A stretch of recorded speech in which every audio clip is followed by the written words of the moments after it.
Dubai சர்வதேச விமான நிலையத்திற்கு அருகே திங்கட்கிழமை ட்ரோன் தாக்குதல் நடத்தப்பட்டதாக சர்வதேச ஊடகங்கள் செய்தி வெளியிட்டிருக்கின்றன. இந்த ட்ரோன் தாக்குதலின் காரணமாக தீ விபத்து ஏற்பட்டதாகவும் எனினும் யாருக்கும் காயம் ஏற்படவில்லை எனவும் தெரிவிக்கப்படுகிறது. தாக்குதலின் பின்னர் பாதுகாப்பு காரணங்களால் விமான பயணங்கள் தற்காலிகமாக இடைநிறுத்தப்பட்டுள்ளதாக துபாய் விமான நிலைய அதிகாரிகள் தெரிவிக்கின்றனர். துபாய் சர்வதேச விமான நிலையத்திற்கு அருகே ஏற்பட்ட ட்ரோன் தாக்குதலின் எரிபொருள் கொள்கலன் ஒன்று சேதமடைந்துள்ளதாக துபாய் ஊடக நிறுவனம் எக்ஸ் தளத்தில் தெரிவித்திருக்கிறது. இதற்கிடையில் துபாய்க்கு வருகை தரும் மற்றும் துபாயிலிருந்து புறப்படும் விமான பயணங்கள் தற்காலிகமாக இடைநிறுத்தப்பட்டுள்ளதாக எமிரேட்ஸ் விமான நிறுவனம் எக்ஸ் தளத்தில் பதிவிட்டிருக்கிறது. கடந்த பிப்ரவரி மாதம் 28ஆம் தேதி ஈரான் மீது அமெரிக்க இஸ்ரேல் போர் ஆரம்பித்த பின்னர் வளைகுடா அரபு நாடுகள் 2000க்கும் மேற்பட்ட ஏவுகணை மற்றும் ட்ரோன் தாக்குதல்களை எதிர்கொண்டுள்ளதாக தகவல்கள் வெளியாகியிருக்கின்றன. இந்த தாக்குதல்கள் அமெரிக்க ராஜதந்திர அலுவலகங்கள் மற்றும் இராணுவ தளங்கள் மட்டுமின்றி வளைகுடா பிராந்தியத்தின் முக்கிய எண்ணெய் உட்கட்டமைப்பு, துறைமுகங்கள், விமான நிலையங்கள், ஹோட்டல்கள், குடியிருப்புகள் மற்றும் அலுவலக கட்டிடங்களையும் குறிவைத்துள்ளதாக கூறப்படுகிறது. மேலும் 2020ஆம் ஆண்டின்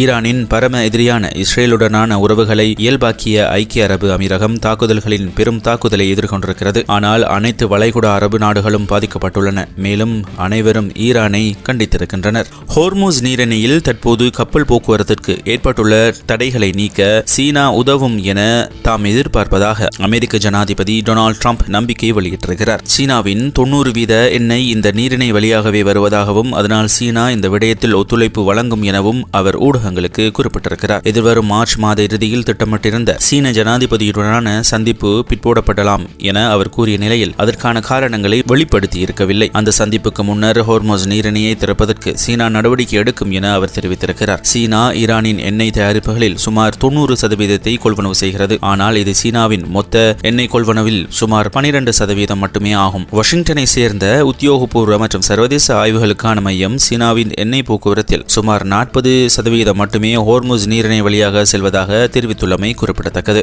தேவேந்திர முனைக்கு தெற்கே ஆழ்கடல் பகுதியில் கண்டுபிடிக்கப்பட்ட போதைப் பொருள்களுடன் பயணித்ததாக சந்தேகிக்கப்படும் பல நாள் மீன்பிடி படகு இன்று திகோவிட்ட மீன்பிடி துறைமுகத்திற்கு கொண்டுவரப்பட்டிருக்கிறது. போதைப் பொருள் அடங்கியிருப்பதாக சந்தேகிக்கப்படும் உரமுட்டைகளை ஏற்றிச் சென்ற உள்நாட்டு பல நாள் மீன்பிடி படகொன்றுடன் 5 சந்தேக நபர்கள் நேற்று கைது செய்யப்பட்டனர். கடற்படையினர் நீண்ட தூர கண்காணிப்பு பிரிவினரால் முன்னெடுக்கப்பட்ட விசேட சோதனையின் போது குறித்த சந்தேக நபர்கள் கைதாகி இருக்கின்றனர். கைது செய்யப்பட்ட சந்தேக நபர்கள் இன்று நீதிமன்றத்தில் முன்னிலைப்படுத்தப்பட இருக்கின்றனர்.